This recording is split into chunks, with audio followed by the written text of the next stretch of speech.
Ya, sudah bergabung bersama saya peneliti senior survei indikator Hendro Prasetyo. Selamat malam Bung Hendro. Selamat malam. Ya, dari indikator sendiri sudah melakukan survei kepada 1.200 ya. Dan bagaimana hasil survei mengenai pengguna internet kali ini? Kami salah satu pertanyaan yang kami ajukan adalah apakah pada saat survei itu responden membaca internet, dan temuannya adalah sebanyak 9%, 8,9% membaca. Ya, dapat kita lihat tidak. Ya di sini ya. Dari survei yang dilakukan oleh indikator ya. Betul. Apakah Anda membuka internet? 8,9% menjawab iya, 91,1% menjawab tidak. Bisa dijelaskan Bung Hendro? Ya, kalau di sini kita bisa lihat bahwa 1 dari 10 pemilih, karena responden kami adalah responden pemilih yang memiliki hak pilih, itu 1 dari 10 responden membaca internet. Ini artinya bahwa media elektronik itu sudah tidak bisa lagi dianggap dipandang sebelah mata dalam dunia politik. Kalau kita bandingkan pertanyaan yang sama tetapi untuk membaca koran, kita mendapatkan angka yang hampir sama, 10% membaca koran dan selebihnya tidak. Ini artinya koran dan media elektronik ini sudah jumlahnya hampir sama. Nah, dengan demikian dua media ini atau lebih khusus lagi adalah media elektronik sudah tidak bisa lagi dipandang sebelah mata dalam komunikasi politik. Kalau kita lihat dari survei yang dilakukan oleh indikator, rata-rata pengguna internet membuka internet untuk mencari informasi selain informasi yang lain, misalnya olahraga, politik. Paling besar persentasenya mencari informasi soal apa? Sampai saat ini hiburan masih paling hiburan tinggi. Masih ya. Hiburan kita lihat grafik berikutnya, Bung Hendro. Ya, hiburan masih paling tinggi, kemudian olahraga, baru politik. Iya. Di sini kita lihat ya, apa yang dibaca dari internet 29,5%, memang menduduki jumlah tertinggi, persentase tertinggi hiburan, kemudian di urutan kedua olahraga, kemudian di ketiga politik nih, cukup menarik, 13,7% ya. Tapi masih lebih kecil dibandingkan orang membuka internet hanya untuk mencari informasi hiburan. Betul. Terakhir teknologi 6,9%, bisa dijelaskan Bung Hendro? Nah ini meskipun politik ini hanya 13,7, kita harus lihat bahwa ini tidak kecil juga, karena sebetulnya 13,7 itu artinya mereka adalah biasanya kaum terpelajar, dan ketika kita lihat lebih lanjut siapa sebetulnya pembaca internet atau pengguna internet ini, memang kalangan muda di sini saya maksudkan usia 17 tahun sampai 30 tahun. Nah ini kecenderungan kalangan muda untuk menggunakan ini juga tinggi. Kemudian masalah latar belakang pendidikan mereka itu adalah rata-rata semakin tinggi pendidikan mereka semakin banyak menggunakan internet. Ini artinya para pengguna internet ini meskipun jumlahnya tidak sebanyak penonton TV, tetapi mereka datang dari kalangan terpelajar. Untuk itu mereka adalah orang-orang yang melek politik. Ya, sebelumnya juga Metro TV sudah melakukan polling. Jadi kita juga melakukan polling yang kami rilis sejak pagi dan kami tutup hingga petang tadi. Ya, dapat kita lihat bersama pemirsa. Berikut ini adalah polling yang dilakukan oleh Metro TV. Apakah Anda memiliki akun Twitter?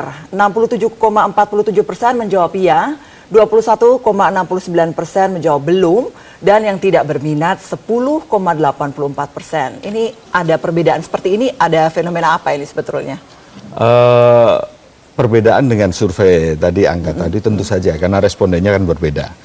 Kalau kami adalah responden umum yang itu tersebar di seluruh Indonesia dengan berbagai macam latar belakang pendidikan dan ekonomi, patokan kami adalah mereka yang memiliki hak pilih. Nah itu jadi perbedaan sampel itu tentu saja beda juga hasilnya. Ya, kita kemudian lihat grafik berikutnya. Jadi tadi waktu ada pertanyaan dari polling yang dilakukan oleh Metro TV, kami juga menanyakan apa yang ingin Anda dapatkan dari Twitter. 8,43% menjawab curhat. Kemudian yang paling tertinggi adalah informasi lain, mungkin masuk dalam kategori informasi olahraga, hiburan. Informasi hiburannya di urutan kedua, kemudian informasi lainnya mungkin soal olahraga, dan ini menarik di sini informasi politik, Bung Hendro. Lagi-lagi informasi politik 16,87%. Nah ini kita bisa lihat bahwa informasi politik di situ sedikit lebih tinggi daripada hiburan. Nah ini saya menduga bahwa para responden dari survei ini adalah mereka dari kalangan kota dan terpelajar. Nah, dengan demikian minat politik dan keterlibatan terhadap politik lebih tinggi. Tapi kita lihat juga di situ hiburan juga tetap lebih tinggi, sama dengan hampir sama dengan media online elektronik lainnya ya. Itu cukup tinggi. Apakah bisa dikatakan bahwa pengguna internet ataupun yang pengguna Twitter menggunakan media mereka, media elektronik mereka untuk mencari informasi politik, katakanlah komunikasi politik seperti itu?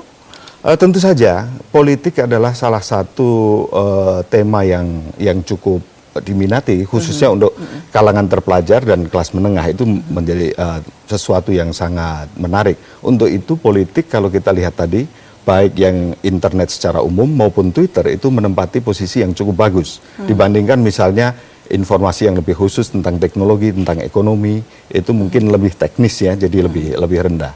Saya kira politik, apalagi sekarang ya hingar-bingar politik kita, itu juga ada mix antara fenomena politik dan fenomena semacam show ya. Iya. Menurut pendapat Anda, apakah efektif?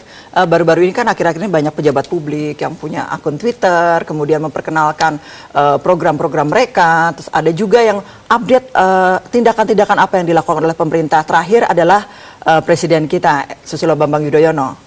Menurut Anda, apakah efektif? Kalau kita lihat dari persentase tadi ya, 1 dari 10 pemilih itu menggunakan internet.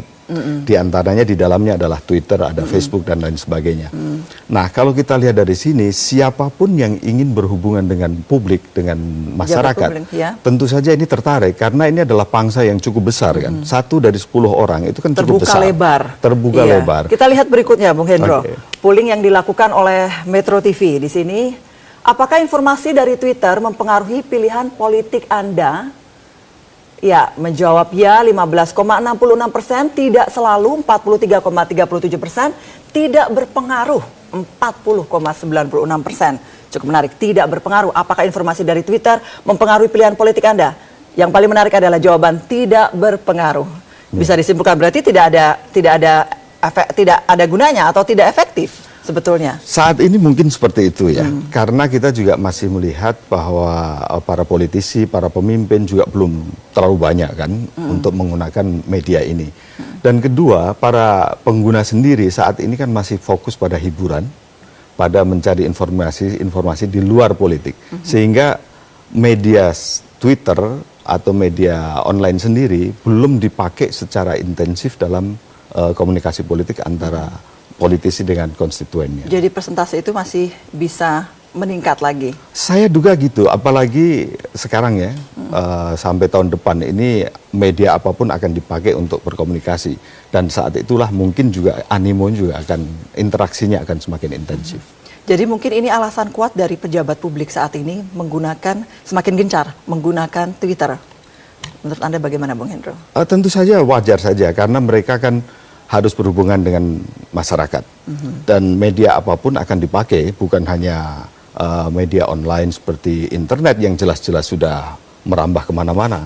Walaupun dengan risiko tidak akan tersaring ya, tidak tersaring. Kritikan-kritikan tajam. Betul. Masyarakat kita sangat politis saat ini, sangat kritis. Jadi apapun akan mereka buka untuk itu. Betul, dan itu resikonya memang. Dan di situ pula, lagi-lagi karena ini adalah keterbukaan informasi, justru kita senang melihat itu karena masalah akuntabilitas kemudian kritik itu juga bisa disalurkan. Tidak hanya dari para tokoh untuk menyalurkan apa yang mereka inginkan, tetapi juga masyarakat juga bisa. Kita tahan dulu diskusi kita.